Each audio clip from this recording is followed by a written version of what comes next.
ಶ್ರೀರಾಮಕೃಷ್ಣ ವಚನವೇದ ಭಕ್ತರ ಜೊತೆಯಲ್ಲಿ ಎಂಬ 2ನೇ ಅಧ್ಯಾಯದ ಮುಂದುವರೆದ ಭಾಗ.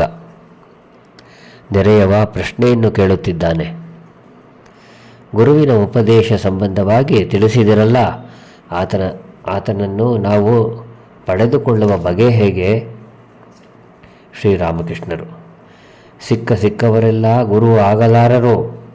ಮರದ ದಿಮ್ಮಿ ತಾನೂ ತೇಲಿ ಹೋಗಬಲ್ಲದು, ಅನೇಕ ಜಂತುಗಳನ್ನು ಹೊತ್ತುಕೊಂಡು ಹೋಗಬಲ್ಲದು.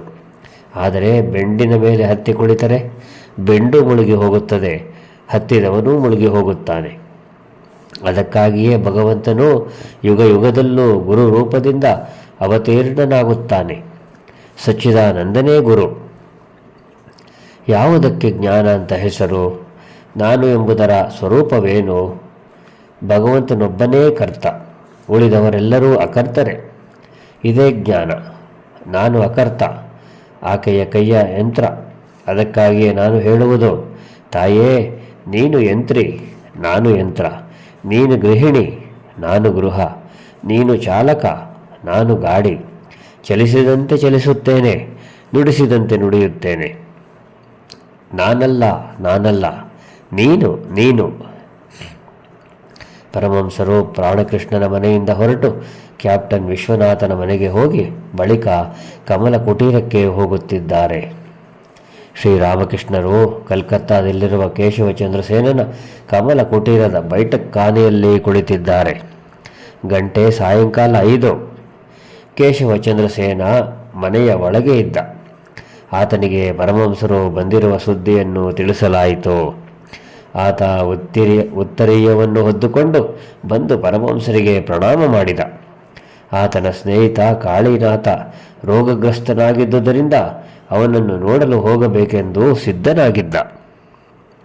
ಪರಮಹಂಸರು ಆತನಿಗೆ ಹೇಳುತ್ತಿದ್ದಾರೆ, ನಿನಗೆ ಅನೇಕ ಕೆಲಸ ಕಾರ್ಯಗಳು, ಜೊತೆಗೆ ವೃತ್ತಪತ್ರಿಕೆಯ ಪರಿಷ್ಕರಿಸಿ ಮುದ್ರಿಸಬೇಕಾಗಿದೆ. ದಕ್ಷಿಣೇಶ್ವರಕ್ಕೆ ಬರಲು ನಿನಗೆ ಸಮಯವೇ ದೊರಕುತ್ತಿಲ್ಲ. ಅದಕ್ಕಾಗಿ ನಾನೇ ಇಲ್ಲಿಗೆ ಬಂದು ಬಿಟ್ಟೆ.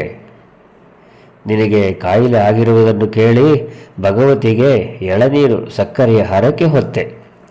ಆಕೆಗೆ ಹೇಳಿದೆ, ತಾಯೇ ಕೇಶವಸೇನನಿಗೆ ಏನಾದರೂ ಎಡವಟ್ಟು ಆಗಿಬಿಟ್ಟಿದ್ದೇ ಆದರೆ ಕಲ್ಕತ್ತಾಕ್ಕೆ ಹೋದಾಗ ಅಲ್ಲಿ ಯಾರ ಸಂಗಡ ಮಾತಾಡಲಿ?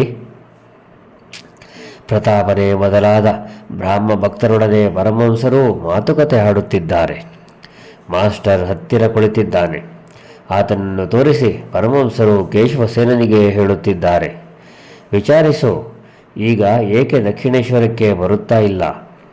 ಯಾವಾಗಲೂ ಹೇಳುತ್ತಿದ್ದಾನೆ, ಹೆಂಡತಿ ಮಕ್ಕಳ ಮೇಲೆ ವ್ಯಾಮೋಹ ಇಲ್ಲವೆಂಬುದಾಗಿ.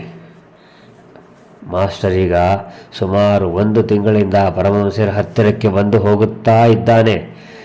ಈಗೆಲ್ಲೋ ಕೆಲವು ದಿನಗಳಿಂದ ಅಲ್ಲಿಗೆ ಹೋಗುವುದಕ್ಕಾಗದೆ ಇದ್ದುದರಿಂದ ಅವರು ಹೀಗೆ ಹೇಳುತ್ತಿದ್ದಾರೆ.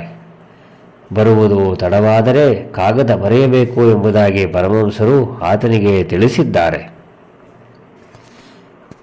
ಅಲ್ಲಿ ಪಂಡಿತ ಸಮಾಧ್ಯಾಯಿ ಇದ್ದ. ಆತ ಒಬ್ಬ ಪಂಡಿತ, ವೇದಾದಿ ಶಾಸ್ತ್ರಗಳನ್ನು ಚೆನ್ನಾಗಿ ಓದಿದ್ದಾನೆ ಎಂಬುದಾಗಿ ಬ್ರಾಹ್ಮಭಕ್ತರು ಆತನನ್ನು ಪರಮಹಂಸರಿಗೆ ಪರಿಚಯ ಮಾಡಿಕೊಟ್ಟರು.